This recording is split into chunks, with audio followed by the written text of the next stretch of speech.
Dear student, today we will discuss the topic triacyl glycerol, जिसको triglyceride भी कहते हैं। ट्राइएसाइल ग्लिसरॉल और ट्राइग्लिसराइड सिंथेसिस।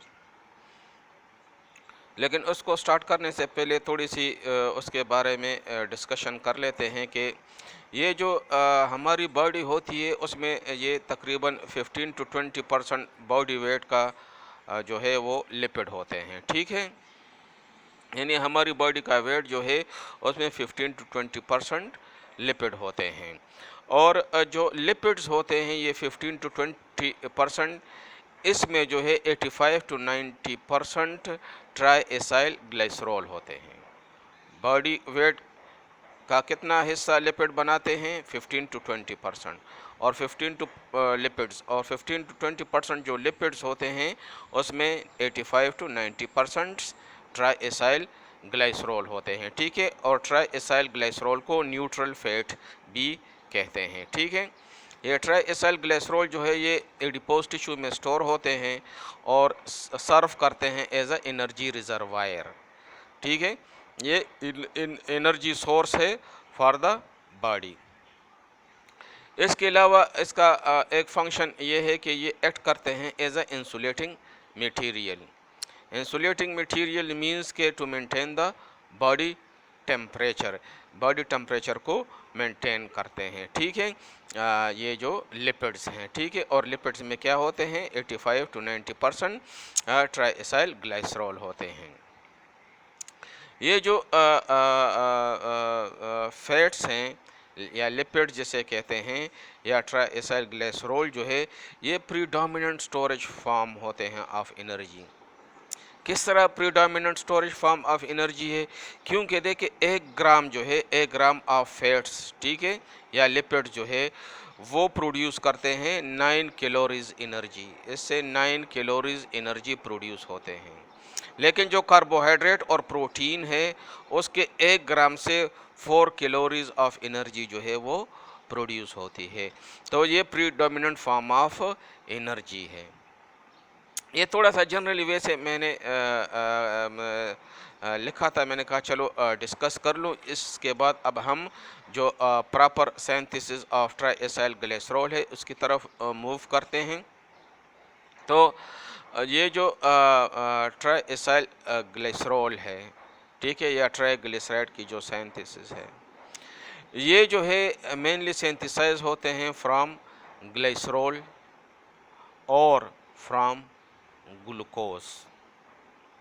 ठीक है, ग्लूकोज भी प्रिकर्सर है for the synthesis of triacyl glycerol या ट्राइग्लिसराइड।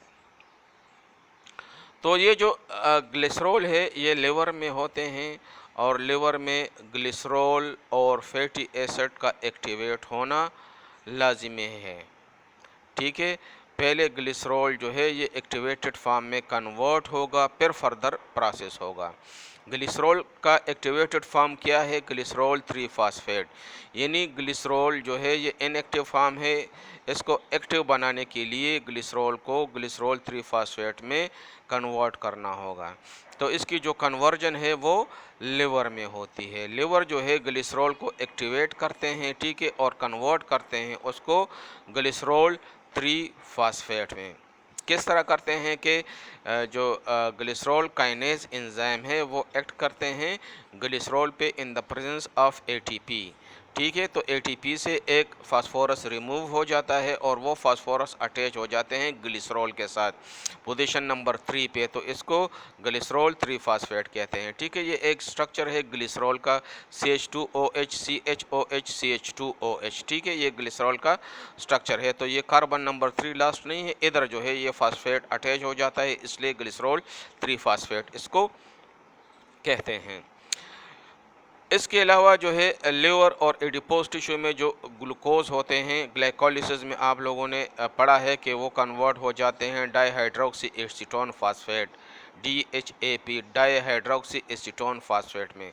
ग्लाइकोलिसिस के दौरान ग्लूकोज जो है कन्वर्ट हो जाता है इनटू डाईहाइड्रोक्सी एसीटोन फास्फेट, और डाईहाइड्रोक्सी एसीटोन फास्फेट पे glycerol 3 phosphate dehydrogenase enzyme act करते हैं इन द प्रेजेंस ऑफ NAD।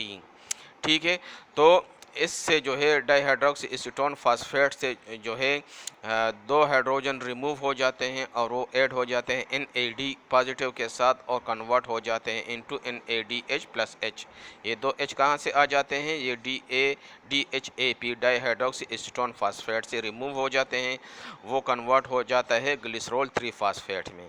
ठीक है, और उससे जो दो हाइड्रोजन रिमूव होते हैं वो अटैच हो जाते हैं NAD पॉजिटिव के साथ, जो बन जाता है NADH+H। ठीक है, और इसका जो स्ट्रक्चर है ग्लिसरॉल जो जो जो 3 फास्फेट का वो देखें, वही ग्लिसरॉल है CH2OH CHOH, और आखिर में CH2O जो है OH की जगह जो है ये फास्फेट ग्रुप अटैच हो जाता है। ठीक है, इसलिए ग्लिसरॉल 3 फास्फेट इसको कहते हैं। अब ग्लिसरॉल 3 फास्फेट पे जो एंजाइम है glycerol 3 phosphate acyl transferase acyl group transfer होता है। कहाँ पे ट्रांसफ़र होता है, इस ग्लिसरॉल 3 फास्फेट में ट्रांसफ़र हो जाता है। किस तरह ट्रांसफ़र हो जाता है कि acyl glycerol 3 phosphate acyl transferase enzyme act on glycerol 3 phosphate in the presence of acyl को ए, ये एसाइल को ए है।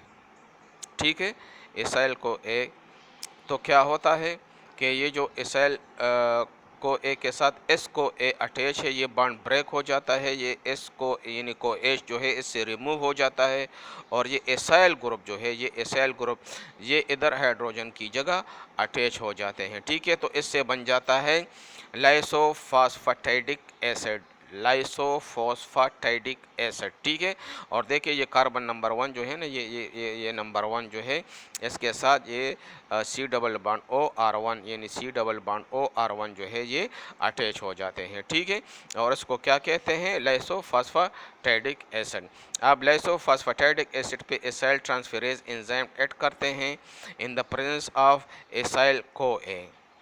लाइसोफॉस्फेटिडिक एसिड पे एसाइल ट्रांसफेरेज एंजाइम ऐड करते हैं इन द प्रेजेंस ऑफ एसाइल को ए, ये एसाइल को ए है। ठीक है, तो वही एसाइल को ए से यही बॉन्ड जो एस को ए है ये ब्रेक हो जाता है। ठीक है, को एच रिमूव हो जाता है इससे, और एसाइल ग्रुप जो है वो ये कार्बन नंबर 2 के साथ जो OH ग्रुप है इसके साथ अटैच हो जाते हैं। ठीक है, तो इससे जो कंपाउंड बन जाता है उसको फास्फेटिडिक एसिड कहते हैं। ठीक है, तो ये पहले कार्बन के साथ अटैच था, अब दूसरे कार्बन के साथ अटैच हो गया है एसाइल ग्रुप। ठीक है, तो इसको फास्फेटिडिक एसिड कहते हैं।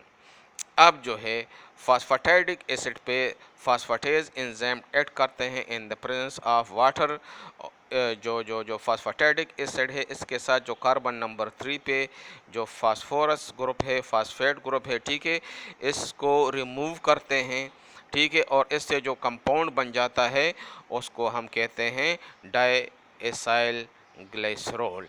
देखो इधर से जो O के साथ जो फास्फेट ग्रुप अटैच था वो रिमूव हो गया है, और हाइड्रोजन ग्रुप जो है वो जो वाटर मॉलिक्यूल था इधर इससे आके इसके साथ अटैच हो जाता है कार्बन नंबर 3 में, और इससे बन जाता है डाई एसाइल ग्लिसरॉल। अब डाई एसाइल ग्लिसरॉल पे फिर एसाइल को ए एक्ट करते हैं। ठीक है, और ये एसिटाइल ट्रांसफेरेज एंजाइम जो है एसाइल ट्रांसफेरेज एंजाइम एक्ट करते हैं डाई एसाइल ग्लिसरॉल पे in the presence of acyl को ए।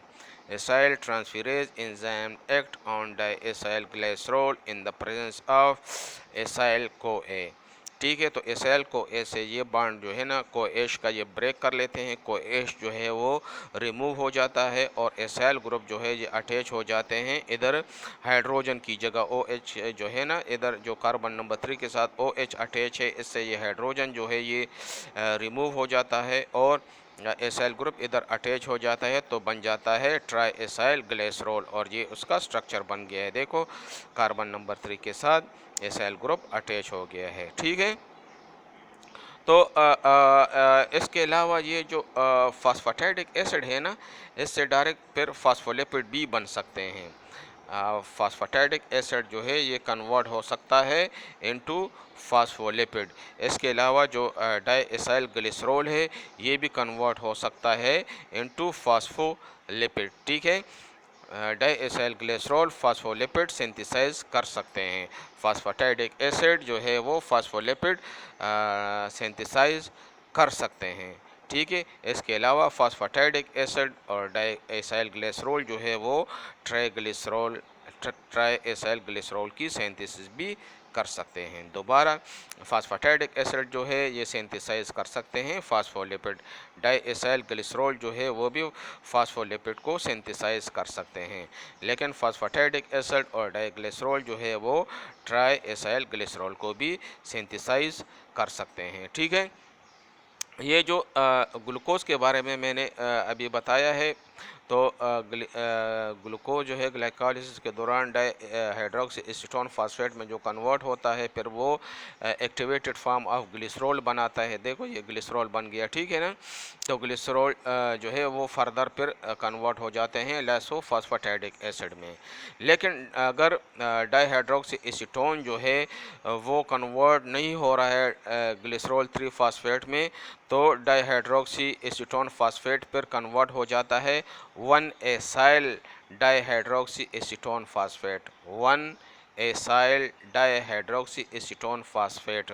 डाईहाइड्रोक्सी एसीटोन फास्फेट जो है ये 3 कार्बन कंपाउंड है और कार्बन नंबर 1 के साथ एसाइल ग्रुप अटैच हो जाता है। ठीक है, तो इसलिए 1 एसाइल डाईहाइड्रोक्सी एसीटोन फास्फेट कहते हैं। ठीक है, तो ये जो डाईहाइड्रोक्सी एसीटोन फास्फेट है, इस पे dihydroxy acetone phosphate acyl transferase enzyme act करते हैं इन द प्रेजेंस ऑफ एसाइल को ए। तो ये को एश जो है ये बॉन्ड ब्रेक हो जाता है, एसाइल ग्रुप जो है ये अटैच हो जाता है डाईहाइड्रोक्सी एसीटोन फास्फेट के साथ। तो 1 यानी एसाइल ग्रुप अटैच हो जाता है डाईहाइड्रोक्सी एसीटोन फास्फेट के साथ, तो बन जाता है 1 एसाइल डाईहाइड्रोक्सी एसीटोन फास्फेट।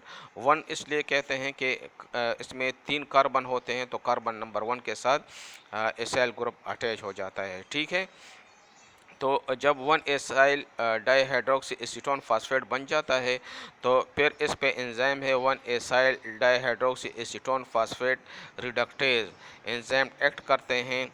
ठीक है, इन the presence of NADP positive. देखो NADP पॉजिटिव कितना इंपॉर्टेंट कंपाउंड है जो हेक्सोज मोनोफॉस्फेट शंट में बना था। ठीक है ना, तो NADPH जो है NADPH प्लस H जो है ये 2 हाइड्रोजन इससे रिमूव हो जाते हैं NADPH से, और ये 2 हाइड्रोजन जो है ये अटैच हो जाते हैं 1 एसाइल डाईहाइड्रोक्सी एसीटोन फास्फेट के साथ। ठीक है, तो NADPH प्लस H जो है ये कन्वर्ट हो जाता है NADP पॉजिटिव में, और इससे जो कंपाउंड बन जाता है वो बन जाता है लाइसोफॉस्फेटिक एसिड। ठीक है, दोबारा जो है ग्लूकोज जो है जब ग्लाइकोलिसिस होते हैं तो डाईहाइड्रोक्सी एसीटोन फास्फेट में कन्वर्ट हो जाता है, और डाईहाइड्रोक्सी एसीटोन जो है वो कन्वर्ट हो जाते हैं ग्लिसरॉल 3 फास्फेट में।